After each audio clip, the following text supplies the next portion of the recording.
يوم الخميس 20 من كانون الثاني يناير الجاري وتحت شعار إيران النووية والتهديدات الإرهابية وخرق حقوق الإنسان، ماذا بعد الحوارات والعقوبات؟ عقد في واشنطن مؤتمر موسع لكبار المسؤولين الأمريكان السابقين من كلا الحزبين في حكومات كلينتون وبوش وأوباما الرؤساء الأمريكيين خلال 18 عاما مضى، دفاعا عن أشرف وطلبا لشطب اسم مجاهدي خلق من قائمة الإرهاب أقيم بواشنطن. وشارك في المؤتمر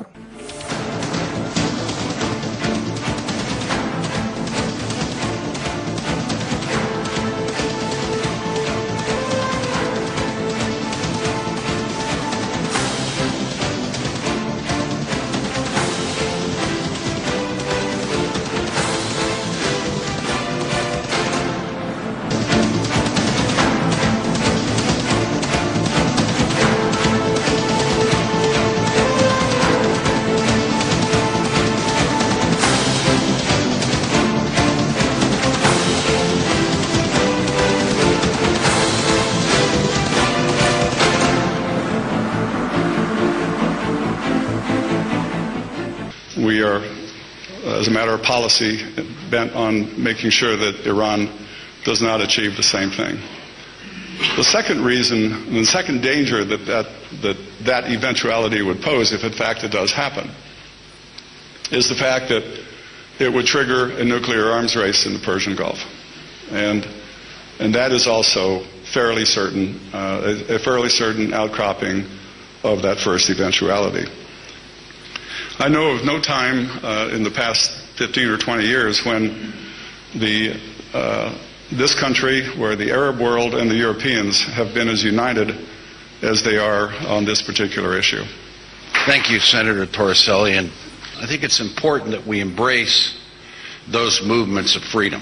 Secondly, with the MEK, I think it makes sense to take them off the terrorism list. The third is the Camp Ashraf situation. Obviously, we've got to find ways to protect those Iranians that are there. I think it's inexcusable that we're not doing it.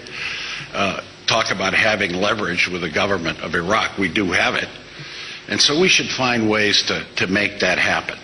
But I think sanctions is a tool that has to be refined and continued. But that has to be combined with new approaches to talk to the Iranian people. One is through the MEK group, at least, and talk to them and find ways that we work together. The other, obviously, is protecting the rights of those at the camp. And the third is, how do we communicate with the opposition in America, in Europe, in Iran? We are looking for things in this town for policy objectives and outcomes that we would like to be shared by both sides of the aisle, and I guess it's very important and a very visible statement that these Republicans and these Democrats haven't worked for Republican and Democrat administrations feel unanimously that the designation of MEK should be lifted and should be lifted now. Again, I don't quite understand the inconsistency in the policy. And as we say time and time again, both publicly and privately, the resistance in the MEK, they're not looking for money. They're not looking for arms.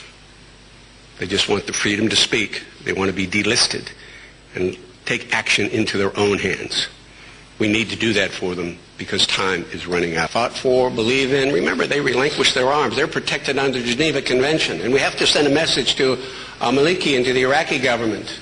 The United States troops handed responsibility of protecting these individuals who are protected under the Geneva Convention to you. How can you tolerate those loudspeakers? And what about these incursions that precipitated some problems inside Camp Ashraf? You must heed the admonition. You promised to protect them under the Geneva Convention. Right now, one wonders the sincerity of that initial promise. There are about 3,500 members of MEK who now live at a place on the border of Iran, in Iraq, that is known as Camp Ashraf. And although it's referred to as a camp, city would be a better description.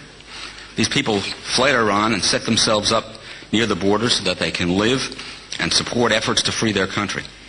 On January 7, 2 days after a visit to Baghdad by the Iranian foreign minister, the residents of Camp Ashraf were attacked by people acting at the direction of the Iranian Quds Force stationed in the Iranian embassy in Baghdad in cooperation with officials of the Iraqi government, and many were injured seriously. The Iraqi security forces, who were supposed to be there to protect the residents of Camp Ashraf, either turned a blind eye or actually assisted the attackers, even though the government of Iraq promised the United States that it would protect the residents of Ashraf. Those Iranian forces, supported by Iraqi forces, have placed at the gates of Ashraf some 180 loudspeakers that are used to threaten and harass the residents day and night, 24 hours a day, and to prevent them from sleeping. Now, this is history repeating itself. We've seen this before. In June of 2009, Nouri al-Maliki, head of the Iraqi government, visited Tehran, supposedly for personal reasons, and the next month, in July of 2009, Iraqi security forces attacked residents of Ashraf. To add insult to the United States, to injury that was suffered by the citizens of Ashraf, that attack took place during a visit to Iraq by Defense Secretary Robert Gates. It's pretty openly acknowledged that the reason MEK was placed on the list during the Clinton administration was to curry favor with Iran and to use the designation as a way of entering into dialogue with the Iranian regime. And I'm sorry to say that even during the administration that I served in, we kept it on the list of designated organizations, which, by the way, includes the IRGC, the Iranian Revolutionary Guard Corps. An effective way to do that would be to enter the upcoming negotiation with Iran, having taken MEK off the list of foreign terrorist organizations, which would show that we recognize MEK as a group that is devoted to restoring freedom to Iran, and that we will not use MEK and not let anybody else use MEK as a bargaining chip. I thank you very much for the privilege of speaking to you. One thing we should no longer do, and in this I join the others on this panel, is keep the MEK listed as a terrorist organization. In 22 years of practicing law, I read a lot of legal decisions, and I recently read the Circuit Court's decision in the case involving the MEK versus the State Department. And this eloquently and well-written decision of last July by the D.C. Circuit effectively says quite bluntly, although it doesn't use this particular analogy, that what the Department of State has done is what the Red Queen does in Alice in Wonderland when she is asked if first we're going to have the trial and the verdict and then the execution. She says, oh, no, execution first, then trial. So we need to incorporate that move.